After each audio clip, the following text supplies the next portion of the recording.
Assalamualaikum warahmatullahi wabarakatuh. Pada pertemuan hari ini, saya akan menjelaskan tentang penerapan ilmu geografi dalam aspek sosial. Materinya yang pertama yaitu aktivitas manusia dalam ruang, dan yang kedua yaitu struktur dan stratifikasi sosial masyarakat. Yaitu aktivitas manusia dalam ruang. Aktivitas manusia dalam ruang adalah studi mengenai bagaimana individu dan kelompok menggunakan, berinteraksi, dan mempengaruhi lingkungan fisik dan sosial mereka. Konsep ini mencangkup bagaimana bentuk interaksi spasial seperti pergerakan penduduk, misalnya migrasi dan commuting, distribusi sumber daya, dan pola penggunaan lahan, misalnya permukiman, pertanian, atau industri. Intinya, topik ini mengkaji hubungan timbal balik antara manusia dan ruang. Bagaimana ruang membentuk perilaku dan keputusan manusia dan pola gilirannya. Bagaimana aktivitas manusia seperti pembangunan, urbanisasi, dan perdagangan mengubah tata ruang atau bentang alam. Pahaman ini sangat penting untuk perencanaan wilayah, pengelolaan lingkungan, dan pembangunan berkelanjutan. Teman-teman dapat melihat apa itu contoh dari aktivitas manusia dalam ruang. Salah satu contohnya adalah manusia dalam ruang, yaitu pergerakan harian antara area tempat tinggal dan tempat kerja, terutama di kota-kota besar seperti Jakarta atau Surabaya. Aktivitas ribuan orang melakukan perjalanan dari daerah penyangga seperti Bogor, Depok, Tangerang, atau Bekasi menuju pusat kota setiap pagi dan kembali lagi pada sore hari. Interaksi ruang. Pola ruang terjadi konsentrasi aktivitas ekonomi di pusat kota dan konsentrasi permukiman di pinggiran.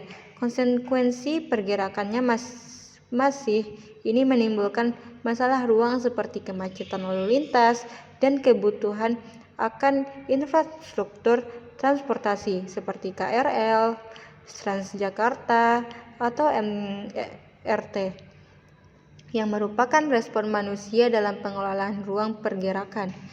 Perubahan ruang, adanya pembangunan stasiun, terminal, atau jalan tol adalah bentuk modifikasi ruang oleh manusia untuk fasilitas aktivitas harian ini.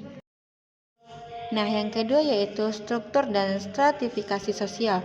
Struktur dan stratifikasi sosial adalah konsep inti dalam sosiologi yang menggambarkan kerangka dan hierarki masyarakat. Struktur sosial merujuk pada pola hubungan yang relatif stabil dan terorganisir, termasuk unsur-unsur seperti institusi sosial seperti keluarga, pendidikan, kelompok sosial, serta status dan peran yang dimiliki individu dalam masyarakat. Sementara itu, stratifikasi sosial adalah sistematisasi perbedaan atau pengolongan masyarakat ke dalam lapisan-lapisan seperti vertikal yang didasarkan pada dimensi seperti kekayaan, yaitu ekonomi, kekuasaan politik, dan prestisi kehormatan sosial. Sistem ini menentukan adanya ketidaksetaraan sosial dan mempengaruhi peluang hidup individu, di mana posisi seseorang dalam lapisan masyarakat dapat bersifat tertutup, seperti sistem kasta, atau terbuka seperti sistem kelas. Nah, di sini teman-teman dapat melihat dari contoh struktur dan stratifikasi sosial masyarakat. Contoh paling umum dari stratifikasi sosial di masyarakat modern adalah sistem kelas sosial yang berdasarkan pada faktor ekonomi dan pendidikan. Struktur sosial dalam masyarakat kita ada lembaga seperti pendidikan dan ekonomi yang menetapkan status dan peran. Nah, stratifikasi sosial terbagi menjadi 3, yaitu kelas atas, kelas menengah, dan kelas bawah. Nah, kelas atas ini dihuni oleh individu dengan pendidikan tinggi, kepemilikan modal yang besar, memiliki kekuasaan ekonomi, dan menikmati prestasi sosial yang tinggi. Sedangkan kelas menengah dihuni oleh para manajer, dosen, PNS, atau pekerja kantoran yang memiliki penghasilan cukup stabil, cukup akses pendidikan, tetapi tidak memiliki kendali besar atas modal produksi.